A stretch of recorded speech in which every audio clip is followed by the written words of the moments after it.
conselho aqui da nossa amiga. Vamos fechar os nossos olhos, elevar os nossos pensamentos a Deus, nosso Pai de amor e misericórdia, ao nosso querido Mestre Jesus, nosso guia, nosso farol, a essa espiritualidade que sempre se faz tão presente nesse ambiente, em nossas vidas.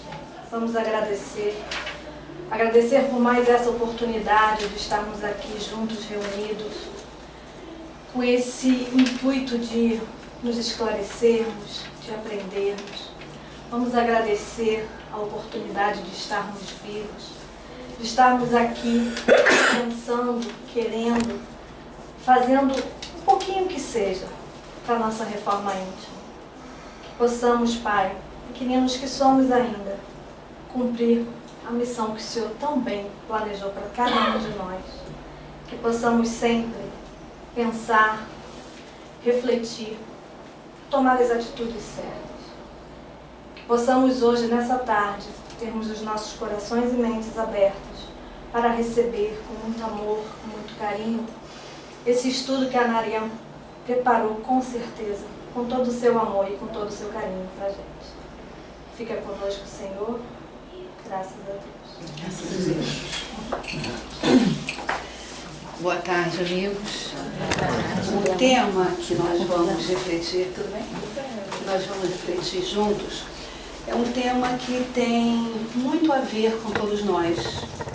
O tema é o suicídio e as suas consequências para o espírito. Por que o suicídio tem a ver com todos nós? Considerando as sucessivas encarnações que já vivemos, eu tenho certeza que todos nós que estamos aqui, encarnados, os desencarnados, também estão presentes, mas nós encarnados, temos na nossa esteira encarnatória experiência com o suicídio. Por que eu posso afirmar isso?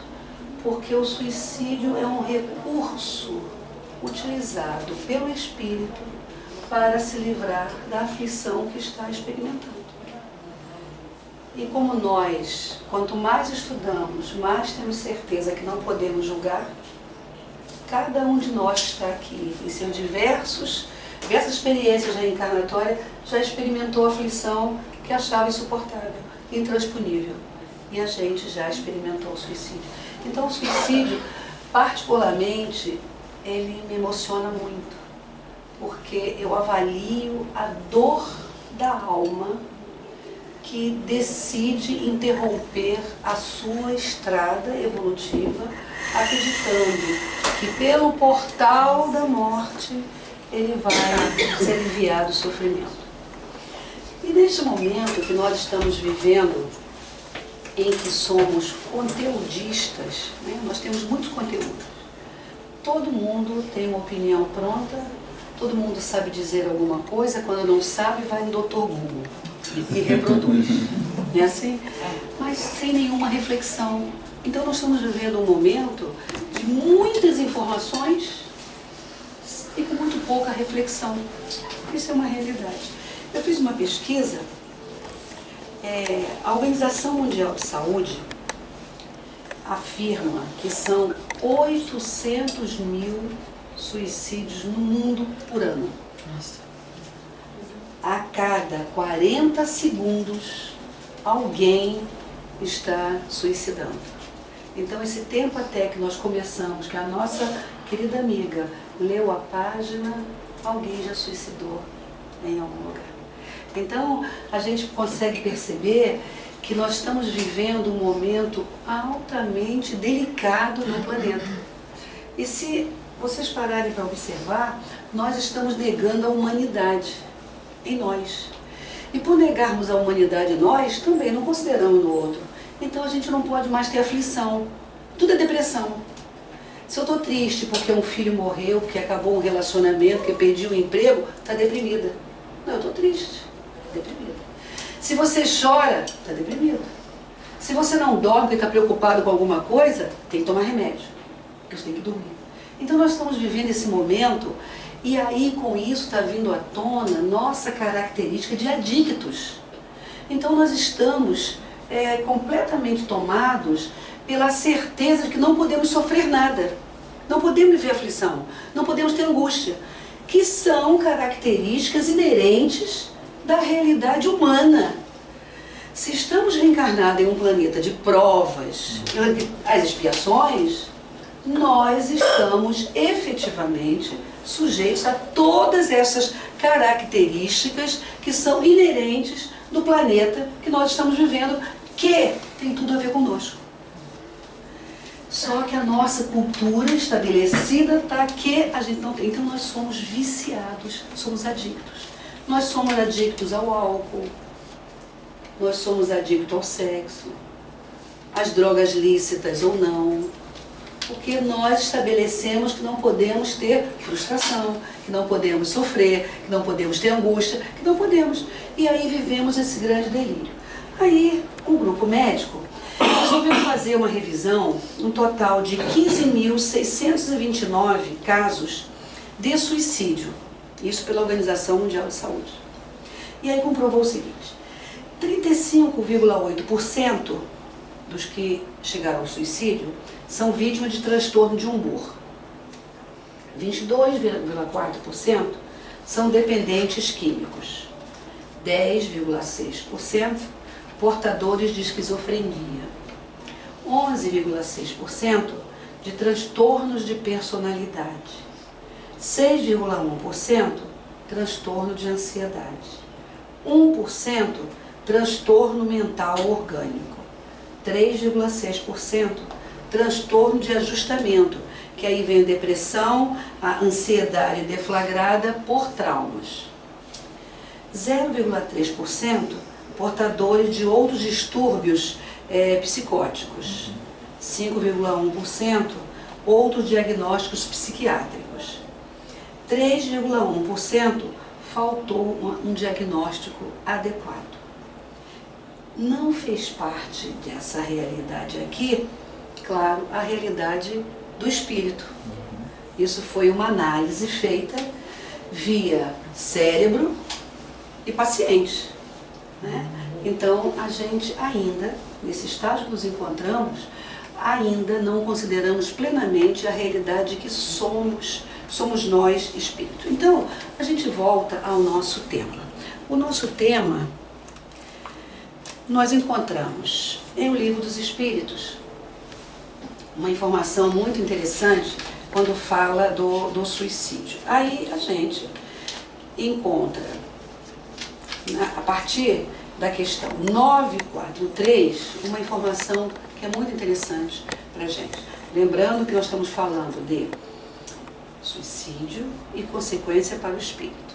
Então, nós estamos falando de suicídio e consequência para o espírito, a nossa plateia, até desencarnada, tem a certeza de que somos espíritos. Então, nós estamos falando isso em outra sentada. É uma sentada que tem certeza que somos espíritos. Então, a partir dessa questão do Livro dos Espíritos, que está no capítulo 1, no livro 4 do Livro dos Espíritos, a questão que é a 957, olha que interessante. Ele diz o seguinte: a religião, a moral, todas as filosofias condenam o suicídio como contrário às leis da natureza. Todas nos dizem, em princípio, que ninguém tem o direito de abreviar voluntariamente a vida. Mas, por que não se tem esse direito? Por que o homem não é livre para pôr termo aos seus sofrimentos? Estava reservado ao Espiritismo demonstrar, pelo exemplo dos que sucumbiram, que o suicídio não é uma falta apenas de constituir, uma falta apenas por constituir infração de uma lei moral, consideração de pouco peso para certos indivíduos, mas um ato estúpido, pois que nada ganha quem o pratica. Antes é o contrário que se dá, grande a perda. Não é pela teoria que o Espiritismo nos ensina isso, mas pelos fatos que ele nos põe sobre as vistas. Quando ele fala sobre os fatos, nós temos O Céu e o Inferno. Uma obra também que merece ser lida. A gente fica sempre em Livro dos Espíritos e fica sempre o Evangelho, obras fantásticas. Mas aqui nós temos uma parte prática muito interessante, que é o capítulo 5, é falar sobre suicidas. Sobre suicídios. Então narra o seguinte, no dia 7 de abril, olha bem, 1858, pelas 7 horas da noite, um homem de uns 50 anos e vestido decentemente apresentou-se no estabelecimento de Samaritana, em Paris, e pediu que lhe preparassem o banho. O funcionário que o atendeu, estranhando que após um espaço de 2 horas, aquele homem não o chamasse, e decidiu entrar na sua cabine para ver se ele estava indisposto. Foi então testemunha de um horrível espetáculo. Infeliz, havia cortado sua própria garganta com uma navalha, e todo o seu sangue estava misturado à água da banheira. Não podendo ser descoberta a sua identidade, o cadáver foi levado ao necrotério. O espírito desse homem, evocado na Sociedade de Paris 6 dias após a sua morte, deu as respostas abaixo. O guia do médium, que era São Luís, o médium que fazia os experimentos com Kardec, avisa assim: ele está aí. E pergunta para ele: onde vos encontrais agora? 6 dias. Ele responde: eu não sei. Dize-me onde estou. E aí o guia diz assim: estais em uma assembleia de pessoas que se ocupam de estudos espíritas que são benevolentes convosco.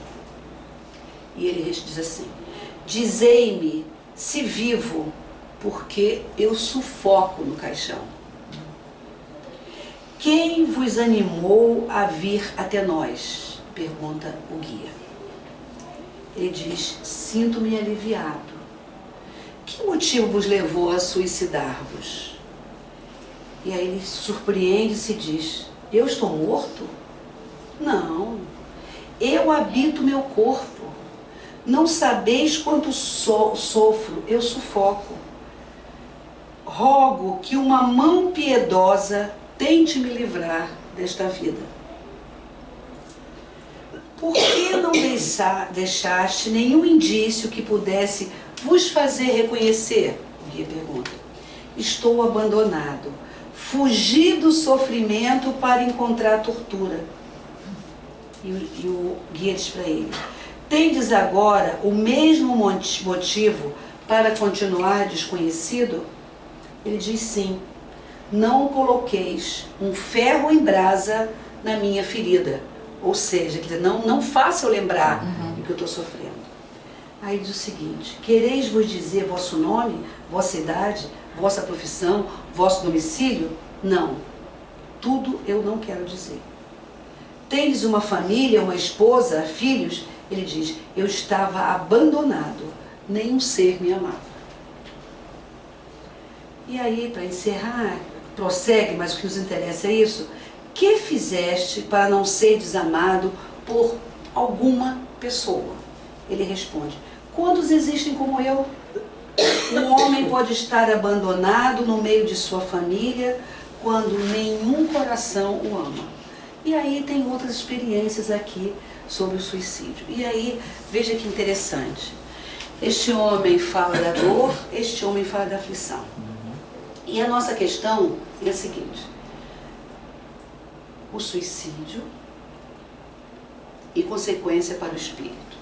Então nós precisamos partir essa frase inteira para nós conceituarmos, porque nós precisamos refletir. Em refletindo nós conseguimos sentir. Então nós precisamos começar a sentir o seguinte: qual é o conceito para espírito? Ele não se vê um espírito, porque ele se vê no corpo. Então isso surpreende, eu não estou morto. A ideia que ele tem de morto é de alma, do outro mundo, provavelmente da ideia de um paraíso. Porque para viver essa experiência, ou a gente acredita que tem um céu que é um alívio, ou a gente acredita no nada, não é isso? Porque se a porta que a gente busca é para nos aliviar do sofrimento, é porque ou a gente acredita que não tem mais nada, e com a morte acabou, ou a gente acredita que tem um paraíso que nos agrada, que nos aguarda. Não é para a gente continuar a sofrer, porque senão a gente não optaria por isso.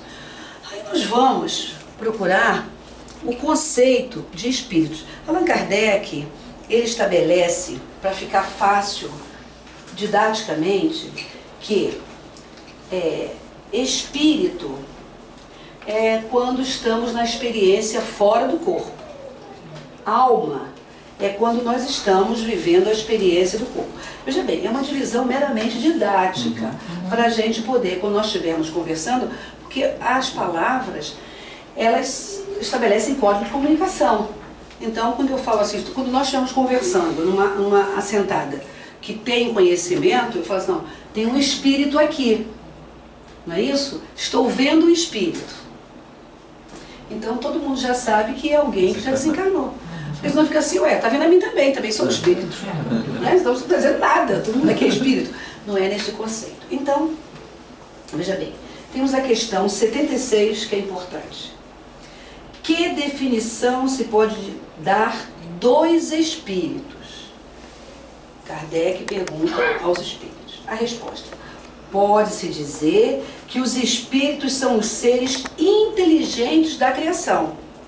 Povoam o universo fora do mundo material. Então, nós somos espíritos. Aí, com esta fala, já identificamos que existe uma inteligência que nos criou. Nós não somos autocriados.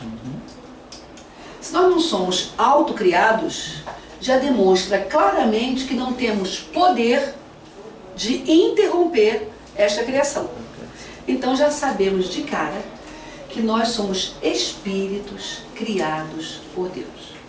Para que possamos viver essa experiência aqui no corpo físico, nós vamos necessitar de um outro corpo que seja intermediário entre este corpo, que apresenta as características inerentes a este planeta Terra. É importante lembrar que cada planeta reproduz e exterioriza as características inerentes ao planeta.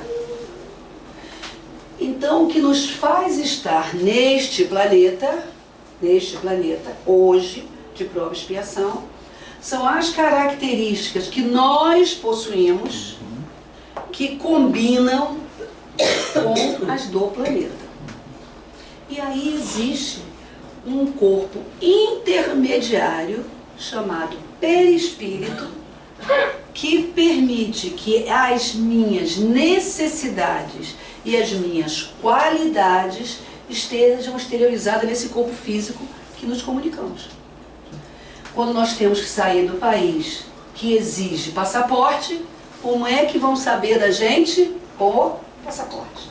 E como é que nós conhecemos o país que nós vamos? Pela Constituição Federal de cada país.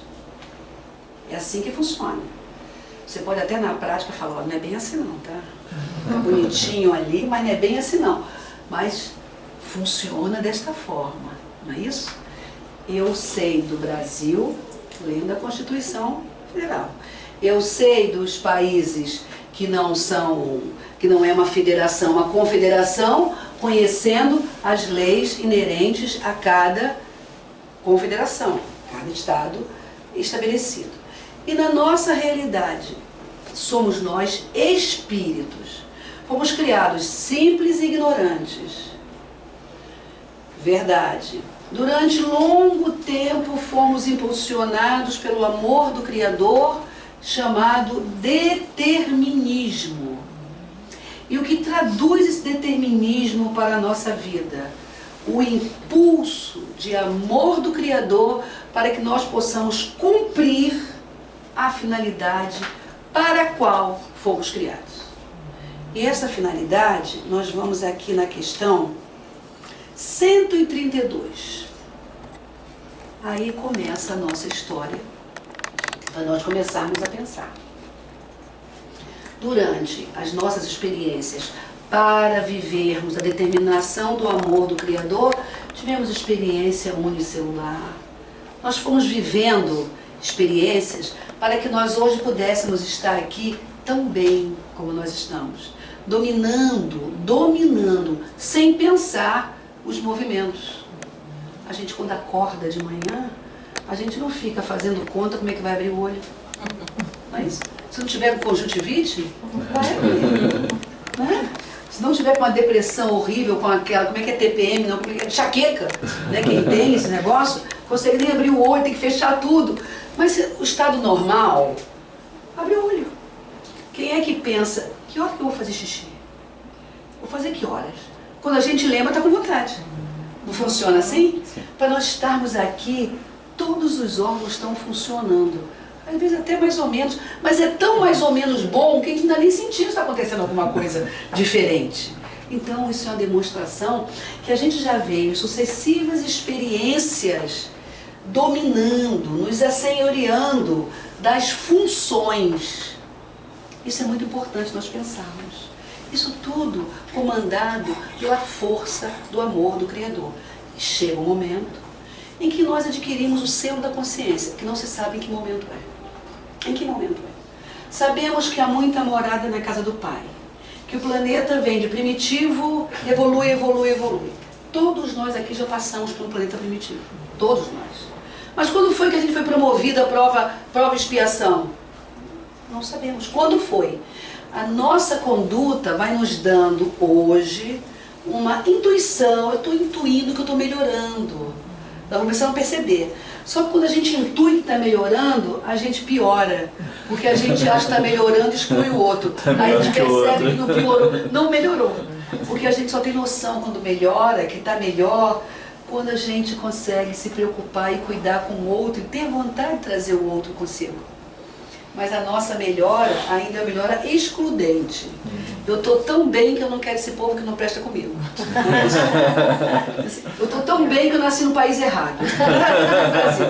Aí eu procurar um país lindo, maravilhoso, Canadá, todos lugares maravilhosos, que tudo é fantástico. O pessoal pode deixar uma carteira aqui com dinheiro, que o outro não pega. Lindo. Mas eu que nasci aqui, que tinha tudo a ver comigo aqui, não me preocupo em trabalhar com os meus companheiros que nasceram aqui, para eles já entender, como eu entendo, que o que é do outro é do outro. Aí eu quero ficar onde todo mundo já me entende. Não é isso? Já me entende. Mas eu não consigo dar de mim para o outro. Então é muito fácil eu viver onde está tudo bem, ninguém me desafia. Até porque, muito provável que eu não suportasse aquele desafio. Né? Pode até ser que aquele comportamento que me agride tanto transborda em mim. Então eu tenho que ir para um lugar muito bom para não ser desafiada e provocada. Aí eu fico bem. Aí os espíritos respondem: Deus lhes impõe a encarnação com o fim de fazê-los chegar à perfeição. Então, encarnação. Ocorre que não dá para a gente chegar na perfeição nesse salto, não é? Um salto quântico. Você chegou com as imaturidades, precisando viver experiências, e aí a gente, opa, já é um Cristo, já consegue tudo. Não dá ainda. Então, olha que coisa maravilhosa. O que é que nós vamos experimentando lindamente? O processo da reencarnação. Então, a gente vai viver, questão 166. Como pode a alma que não alcançou a perfeição durante a vida corporal, porque neste planeta a vida é corporal. A gente até inventa que detesta, mentira. A gente adora estar aqui. Basta você dizer assim, desculpa, logo agora, resolve, não, deixa pra outra. Né? A gente gosta, a gente já aprendeu que morreu e volta. A gente mente que tem medo, mentira. A gente já sabe que vai e volta, vai e volta. A coisa ficou bom demais, vai e volta, vai e volta. E aí, não consegui nessa, faz na outra. Faz na outra, depois eu vejo, chama depois, né? Afinal de contas, eu não sou santo. Assim, não sou Divaldo, não. Atenção, a gente gosta. Mas essa misericórdia divina nos traz a possibilidade de retornar ao corpo físico. Agora, a gente retorna ao corpo físico com o quê? com tudo que a gente conseguiu amealhar de bagagem.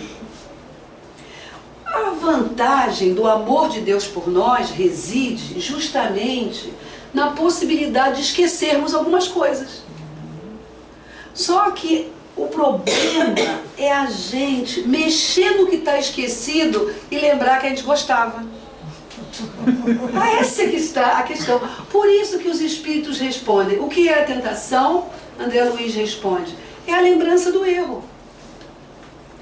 Por isso que a gente tira onda com o outro. Olha, eu não sinto isso. Claro, não foi a tua experiência. Então não mexe com você. Mas foi a minha. Mexe comigo. Então a minha tentação não é a tentação do outro. Vocês já experimentaram lidar com ex-fumantes? Não existe nada disso, não é isso, né? Ex-fumante, ex-alcoólatra. Tira onda, já viu? O cheiro, faz aquele cheiro. Ai, que cheiro horrível. Você percebe que está morrendo de medo de cair de novo. É isso. Mas isso é característica nossa. Vocês já perceberam as pessoas pontuais? Como elas infernizam quem não é? Já lidou com o pontual? Ele inferniza porque ele é o impontual do ontem, que se machucou tanto que voltou agarrado com o relógio. E ele não quer desculpar o outro, porque o outro ainda vive uma flexibilidade, botar o razão. Aí começa, eu sou pontual. Se eu marco às 10, eu chego 15 para as 10. Aí tá. Aí o outro chega 10 e 5, que inferno. Que inferno na vida do outro. Aí você pode ter certeza, se eu fazer ali uma revisão e voltar, vai se ver um cara atrapalhado das pernas. Fala mais sobre esse ponto de vista. Conta mais um pouquinho. Nós vamos vendo em nós tudo que a gente se apega com essa forma radical da gente afirmar. Nós estamos afirmando para nós. Para nós. Porque é verdade, nós temos medo. Se aquela experiência foi dolorosa, nós temos medo de repetir. Eu tiro por mim. Nesta encarnação, eu nunca bebi nem Coca-Cola. Até Sonrisal queima a boca. Eu fui alcoólatra, isso é verdade. Eu tive 2 encarnações sucessivas de alcoolismo. Olha como é que eu retornei. Exagero. Mas por que é o exagero? É o receio de eu experimentar e a memória me levar de volta. E como eu não tenho o equilíbrio, eu até brinco, que lida comigo, eu falo assim, tô no ar. O pessoal lá do tribunal, você pensava assim, você já bebeu mesmo? Quando começou, né? Hoje em dia não, quando eu sabe que é verdade isso. Você já foi alcoólatra? Porque eu falo, gente, eu não posso, só por hoje. Eu não posso, quando me ofereceu. Mas eu nunca tive nem vontade. Imaginem o que esse espírito viveu, porque qual o problema de uma cerveja? De um vinho? Nada. Tudo que você faz com moderação não é problema. Não é isso? A gente não passa mal porque comeu com moderação. A gente passa mal pelos excessos. Né? A gente passa mal por tudo que te vai além. E não é só em alimentação. Tudo que a gente... Se a gente não dormir adequadamente, a gente não vai suportar. Então, nós podemos fazer tudo com moderação. Acontece que nós, espíritos, que ainda não temos a convicção, a segurança do que é melhor para nós, a gente se apega a tudo. E isso vai tudo. Então, o que nós temos que ver em nós? Tudo aquilo. A pessoa mais moralizada do mundo, ela tem uma moral ilibada, ela é uma demonstração exteriorizada da moral. Olha quando ela vai dormir. Ela larga aquele corpo ali e vai pro inferninho. Quando ela volta burra. Mas então é isso. Tem uma fala muito interessante que um casal, ele ficava, não sei se foi o irmão X que contou, Hilário Gouveia Paris, que ele tinha os ciúmes dela enlouquecedor. Enlouquecedor os ciúmes dela. E ela dizia, meu Deus, como? Por que tem ciúmes de mim? Etc e tal. Até que foi descoberto que ele, durante o sono, via quando ela saía do corpo e ela ia encontrar com o amante. Quando ela voltava, ele a acusava desse amante que ela nem sabia quem era, não tinha ninguém. E daí, quantos homicídios já aconteceram, daqueles ciúmes arrebatador, que a mulher não sabe mais nem o que faz na vida e tranca ela em casa pelas histórias psíquicas, pelas histórias emocionais, porque ainda nós não consideramos a realidade do espírito como uma realidade. Então, bem, nós somos espíritos, reencarnamos para avançar no nosso processo evolutivo. Não precisa essa certeza que a gente quer ter, sustentar, que é para ser santo, não é? Nós estamos reencarnados para ser gente. Gente com as características de gente, de humanidade. Que a gente se engana, que a gente tropeça. Eu gosto muito desse exemplo. Há quantos anos que a gente anda? E todos nós já viramos o pé, já tropeçamos. Dentro de casa mesmo, gente. Quantas vezes eu mesmo me surpreendo com um portal que está ali há quantos anos e ainda me esbarro no portal como se eu nunca tivesse visto. De repente eu passo, como que pode? E me esbarro no portal da casa. Não era para esbarrar mais. A gente anda pelaquela calçada a vida inteira, de repente uma topada. Eu falei, meu Deus, que topada, que surgiu do nada essa topada. Isso é uma demonstração que a nossa vida caminha assim, pessoal também. A gente vai caminhando nessa estrada e a gente tropeça, e a gente cai, e a gente levanta. Então a encarnação tem essa finalidade da nossa vida, nós podermos ir nos conhecendo. Aí a gente pensa em consequência. E a gente também herdou, criado por nós e que nós estamos gostando, esse conceito de que consequência é castigo. É cultural isso. O que é que uma mãe faz quando o filho desatende ao que ela disse e cai? Bem feito. Eu não falei? Você fala, bem feito por quê? Ele tentou. Ah, mas não me obedeceu. Mas faz parte. Faz parte. Nós, espíritos, vamos desafiando as leis em busca da felicidade. E vamos aprendendo. Existem pessoas que elas são mais sensíveis, mais perceptivas, e elas conseguem perceber, já por experiências passadas, ela consegue perceber que aquele comportamento não vai lhe ser positivo. Outras percebem que outros estão se machucando naquele comportamento, mas ela desafia, insiste para realizar, acreditando que com ela vai ser diferente. Características. E outras decidem romper com os paradigmas, que são os grandes homens, que têm a coragem de romper com os paradigmas. Então, todas essas características nós precisamos observar os espíritos que convivem conosco. Então, consequência não é castigo. Quando nós atribuímos consequência a castigo, nós começamos a realizar em nós um comportamento amedrontador e crítico do outro. Aí eu começo a julgar, porque eu julgo criticando tudo aquilo que eu gostaria de fazer lá no meu íntimo e não tenho coragem, eu não posso. Porque quando eu compreendo o equívoco do outro, sem julgá-lo, quando eu compreendo, eu estou atribuindo a ele a humanidade. E reconheço que também habita em mim.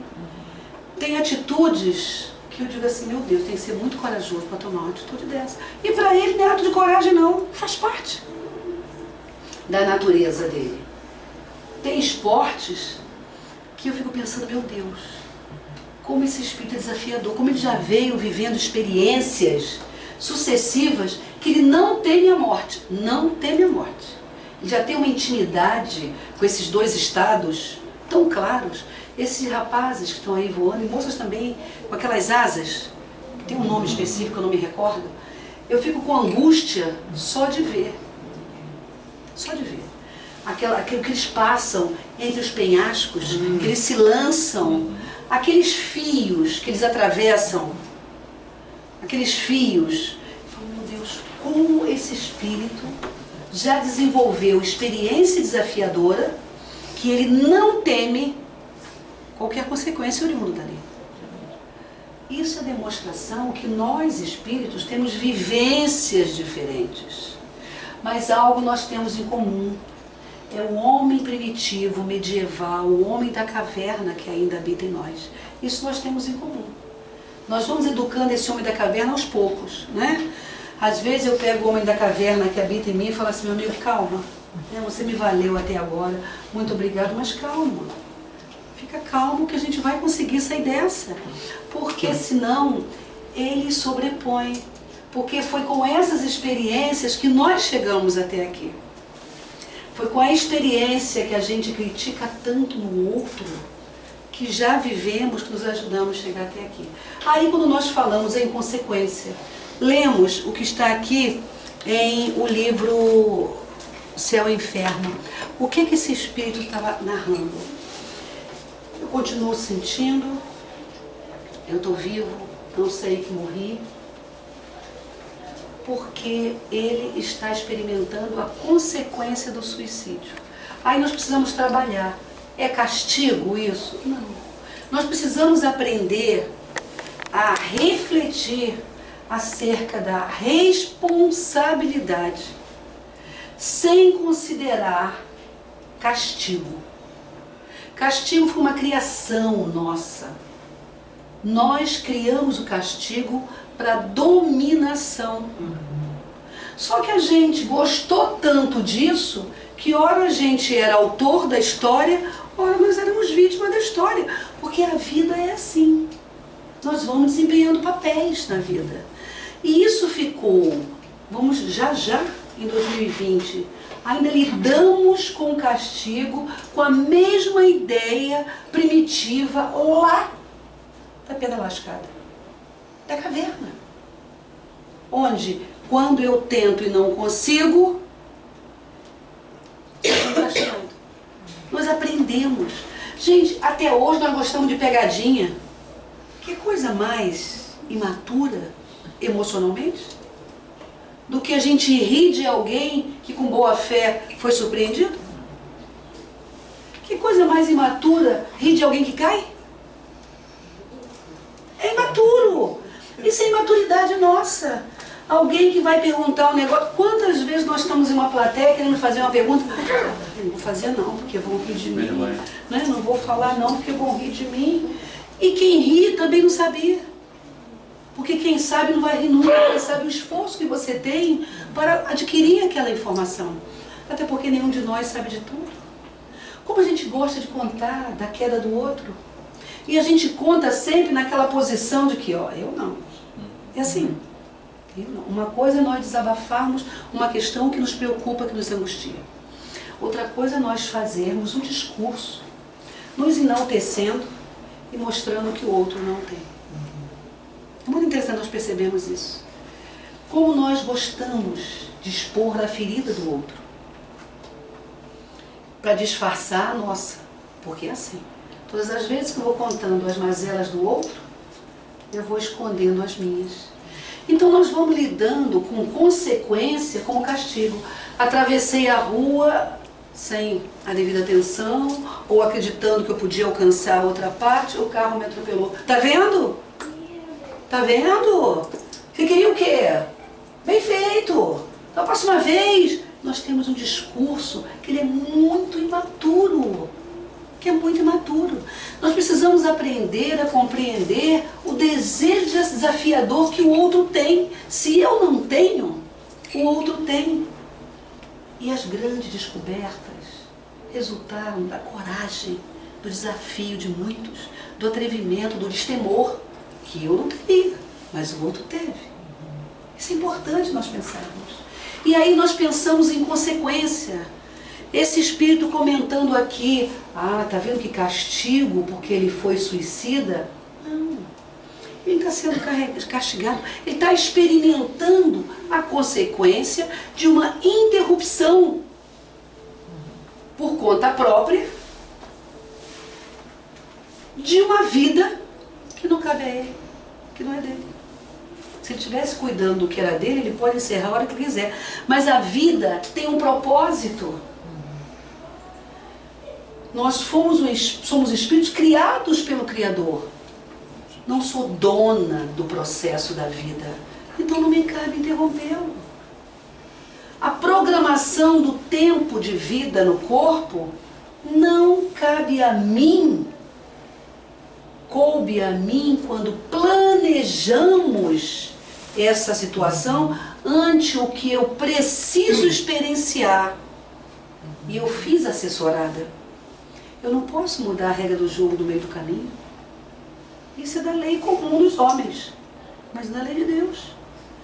E quando eu interrompo, eu experimento consequência, mas não estou castigada. Se eu conseguir compreender que eu não estou sozinha, eu não vou ficar mergulhada tanto tempo no sofrimento que eu me encontro. Mas veja bem, se eu não conseguia pensar isso antes, tanto não conseguia que eu quis interromper aquele sofrimento, não é facilmente que eu consigo compreender isso nessa hora. Então a doutrina espírita, nós precisamos falar da doutrina, não desse conceito que a gente estabeleceu, religioso, exigindo santidade do outro, porque a gente veio para a doutrina espírita carregando ainda as características que nós tivemos de outras religiões, que é separar, excluir, botar o outro na forma, no modelo, estabelecer comportamento para o outro, dizer como é que o outro, sabe, fazer com que o outro fique bem para não me tirar da minha área de conforto, porque esse é o propósito. E o temer a Deus. É isso. Então a gente põe todo mundo fofo, porque ninguém me provoca. E põe um Deus tão distante que eu sou a intermediária. Então eu continuo tendo poder sobre o outro, porque na verdade eu não tenho poder sobre mim. Então eu preciso ter poder sobre o outro, controle sobre o outro.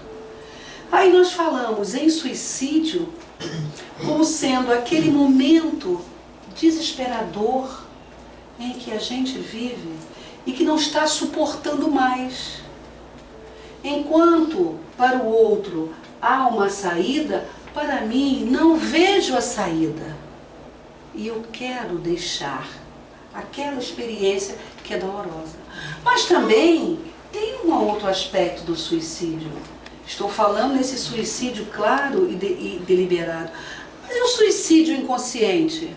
Se eu não sou dona da vida, se eu tenho um compromisso reencarnatório de chegar à perfeição, eu como condutora, como maestro desta vida, eu preciso me qualificar, me capacitar para chegar à perfeição. Mas aí também eu desconheço que eu também me valho de outros meios de suicídio. Nosso lar, André Luiz, retrata isso bem pra gente. Quando ele é chamado de suicida e ele fica indignado, como? Como que eu sou suicida? Alimentação inadequada, o uso inadequado da bebida, os pensamentos inadequados, as reações intempestivas. Vários são os recursos que nós ainda nos valemos, que vão pouco a pouco reduzindo o nosso capital de vida. Isso é claro. Se eu vou reduzindo o meu capital de vida, eu estou realizando na minha vida uma mutilação. Eu estou realizando suicídio indireto, mas estou fazendo. E se alguém fala para mim, olha só, Nariana, reduz essa quantidade de bebida, que isso? Até Jesus bebeu vinho.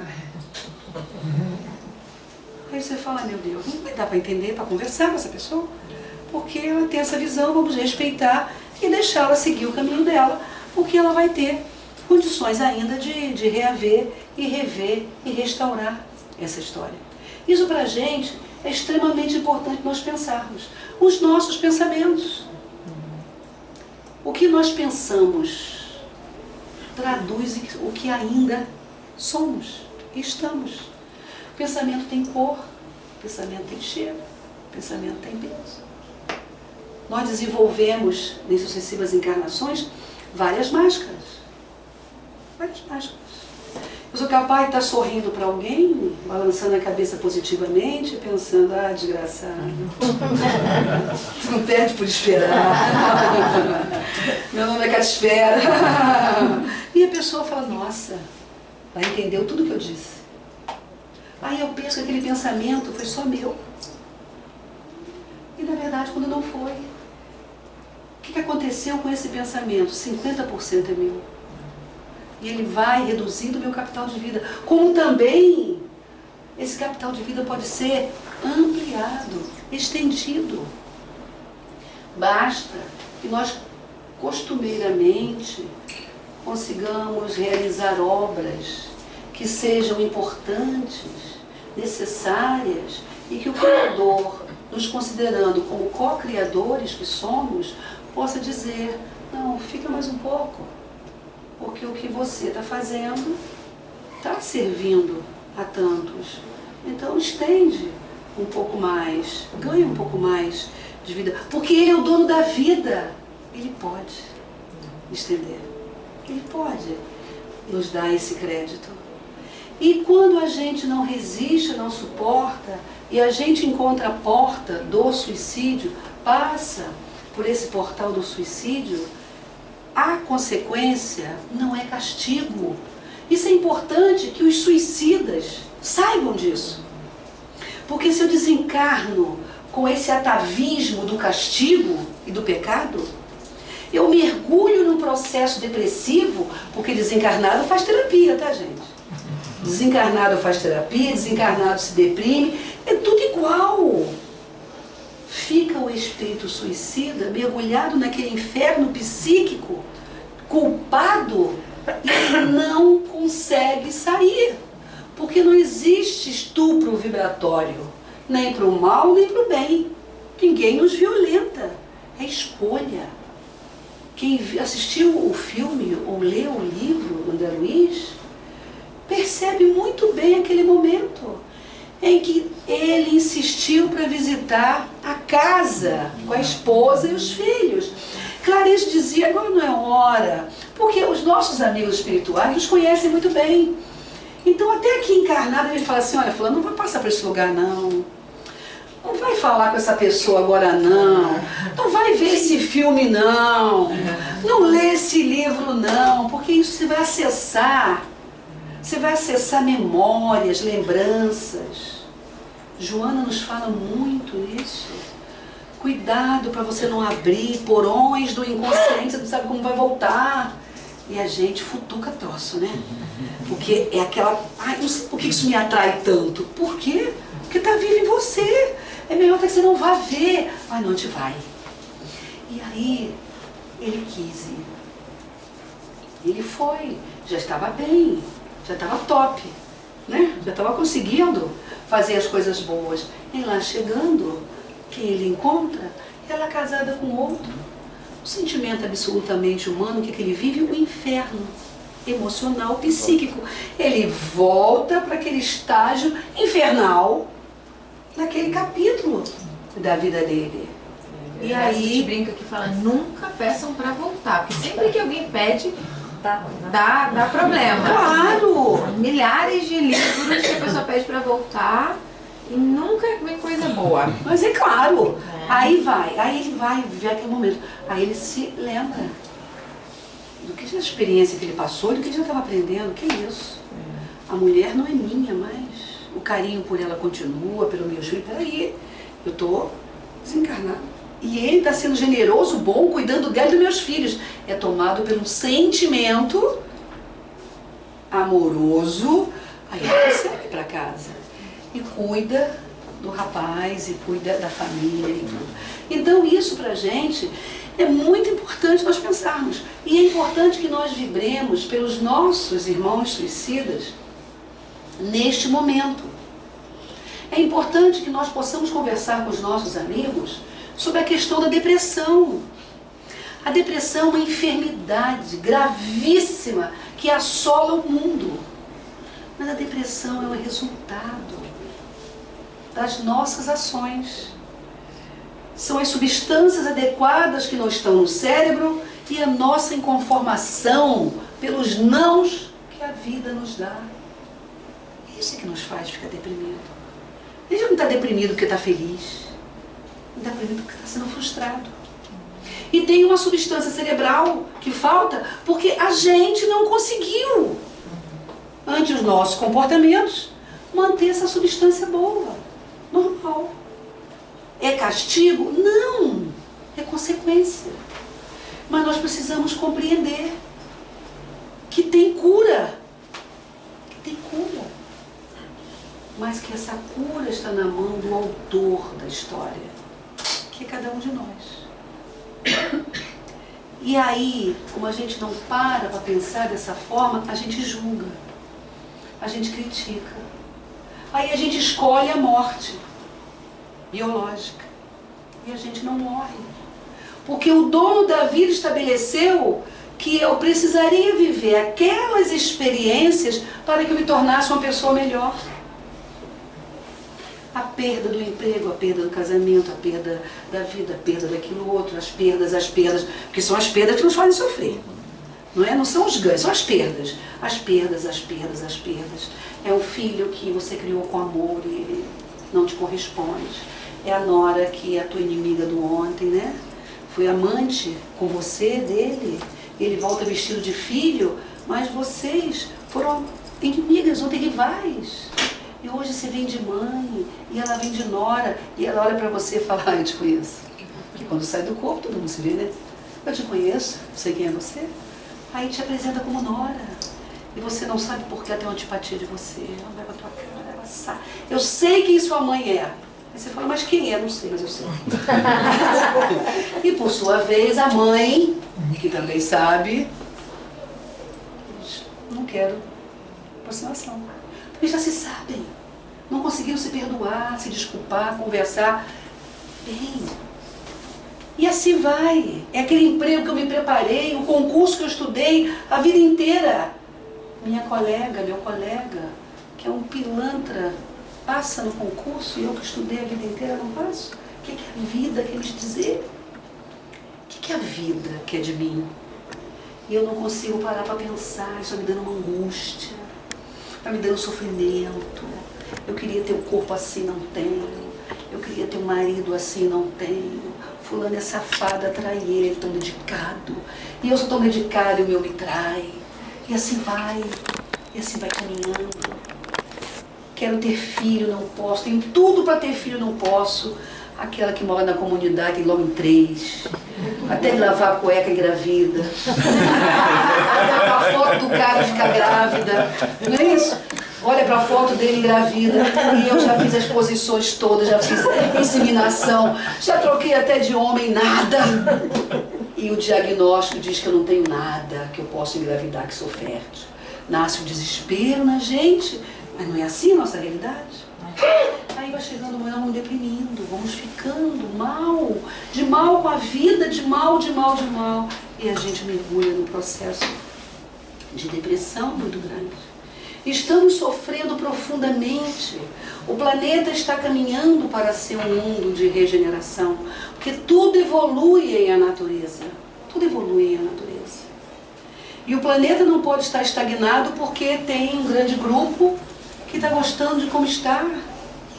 E nasce em mim uma aflição, eu intuo que o planeta está evoluindo, mas eu não quero abrir mão dos meus hábitos, que eu gosto tanto deles, que me são confortáveis. Eu estou sofrendo, porque eu estou vendo que ele está indo, e eu estou aqui ainda gostando, mas eu também quero ir, mas eu também não posso largar do que tem aqui. Eu sofro, e eu me angustio nessa ambivalência de vida. Isso é importante que nós pensemos.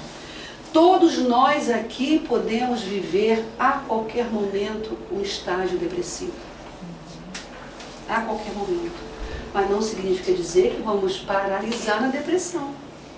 Todos nós estamos aqui podendo vir de profunda dor. Mas não quer dizer que vamos ficar mergulhados nessa dor. Aprisionados na dor, ancorados na dor e punindo todos que estão ao nosso redor com a nossa dor. Não significa dizer. E podemos e devemos dizer para os desencarnados, pelo suicídio, que eles se perdoem, que eles acreditem que a vida continua, que eles reconheçam que foi um momento doloroso, humano, e que vai passar, porque tudo passa, até o que é bom, é da natureza do planeta. Tudo passa. Isso é importante que nós pensemos. Isso é importante que nós acreditemos, para que nós tiremos da nossa mente, do nosso construto mental, que consequência é castigo. Enquanto nós convivemos com a ideia de castigo, mentes enfermas estarão sintonizadas conosco e nós também com elas, dificultando o nosso crescimento pessoal. Enquanto eu acreditar que quando eu me engano eu fui uma burra, uma idiota, uma pessoa, eu estou fazendo mal para mim. E automaticamente o que eu faço com o outro? Também. Eu critico, eu julgo, eu não dou a mão para o outro se levantar, para que o outro caminhe.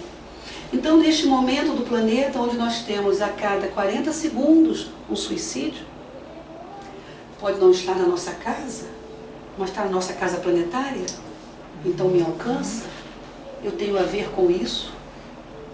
Antigamente pensávamos que viver no nosso gueto, na nossa tribo, no nosso círculo, nós estávamos blindados. Morávamos numa boa rua, num bom bairro, numa boa casa. Ótimo. Hoje já sabemos que não existe bom bairro, boa rua, boa casa, bom condomínio, bom lugar. Todo o planeta está em conflito. Você tem no Chile, tem na Venezuela, tem na França, tem no Estado, tudo que é lugar. O mundo atravessa esse momento. Então, nossa casa planetária, se for necessário, nós temos consciência disso. Então, nós precisamos pensar que neste momento, alguém está pretendendo o suicídio, está planejando, nós precisamos qualificar os nossos pensamentos. É de fundamental importância qualificar os nossos pensamentos. Pensar no bem não é pensar no meu bem. Pensar no bem é sintonizar com as boas mentes para o bem da humanidade. Não cabe mais eu pensar só no meu bem, do bem dos meus filhos, no melhor lugar para os meus netos, no melhor lugar que eu vou.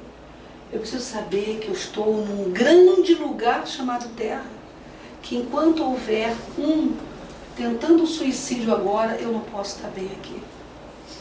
Porque tem a ver comigo. Porque se não tivesse a ver comigo, eu não estaria aqui. Então é muito importante que nós reconheçamos a importância de nós pensarmos no suicídio. Não é naquela coisa, oh meu Deus, que tristeza, um irmão, uma pessoa, que horror o suicídio. Isso é constatação. A doutrina nos convida para a ação. Antes, a fala era ide e pregai. E hoje é ide e vivenciai. Espiritismo entre quatro paredes é show. Todo mundo aqui é educado. Ô meu irmãozinho, senta aqui. Meu irmãozinho. Não é isso? Na mesa mediúnica, recebe aquele espírito que foi um carniceiro e bota a mão no ombro do médico e fala, meu irmão, mas se eu estiver em pé na rua e souber que um carniceiro passou, mata esse desgraçado, prende, amarra, pica. Nós ainda vivemos essa dualidade. E é isso que nós precisamos trabalhar em nós. O planeta está caminhando para um mundo de regeneração. Daqui a pouco, provavelmente não, daqui a 500 anos, 1000 anos, está caminhando. E somos nós os mesmos que vamos e voltamos, que enquanto houver em nós sintonia, a gente volta. Não adianta querer um mundo de regeneração se você não está regenerado. E se você estiver regenerado, aqueles que você se responsabilizou por cuidar e não cuidou, você retorna para cuidar. Porque aquele que eu induzi, aquele que eu deixei dar luz, aquele que eu deixei cair, quando é da minha responsabilidade, não pense que eu levanto o voo e dane-se o outro. Estamos ligados, em sintonia. Então, que nós possamos, amigos, pensar no suicídio com este sentimento promocional, inclusive, vibrando pelos irmãos que não suportaram as dores da alma e optaram pelo suicídio. Como nós também já o fizemos e fomos amparados generosamente por irmãos delicados da espiritualidade que nos ajudaram a chegar até aqui. Pensemos nos nossos irmãos que estão vivendo as dores da alma, as frustrações, enfim, as questões tão delicadas, psiquiátricas e psíquicas, que estão mergulhados na depressão. Vamos levar para eles a compreensão da doutrina, que não é a pregação, o temor, a ameaça de castigo. Pelo contrário, é de libertação. Porque nós estamos reencarnados para alcançar a perfeição. Estamos a caminho da luz, tenhamos certeza disso. Acreditemos quando Jesus disse que nós somos o sal da terra. Nós somos a luz do mundo. Façamos a nossa parte. Exijamos de nós e compreendamos o outro. Deixemos o outro ser como ele pode. Cobremos de nós sermos cada vez melhores, já que nós temos o entendimento da doutrina espírita. Então que Deus nos abençoe. Que tenhamos no final de domingo de paz. Que essa energia que está aqui, essa vibração que está aqui, alcance o vale dos suicidas. Irmãos nossos vivendo grandes dores, profundos arrependimentos, lamentando profundamente o ato praticado, desejosos de rever seus entes queridos e não estão podendo compreender, experimentando o dilacerar do corpo, experimentando as perdas dolorosas da força física e sentindo ao mesmo tempo a energia física ainda. Que nós possamos juntos irradiar para o Vale dos Suicidas e que neste momento muitos possam ser alcançados, aliviados, e que durante o sono, o descanso do nosso corpo, nós possamos com consciência ir ao encontro dos lugares que já nos é possível frequentar e nos tornemos samaritanos, dando as mãos a esses irmãos, porque estaremos fazendo em causa própria, porque cada vez que nós damos a mão ao irmão que sofre, é a nós próprios que nós estamos socorrendo. Então que Deus nos proteja, que tenhamos uma semana de luz, de ânimo, de coragem e de paz. Obrigada.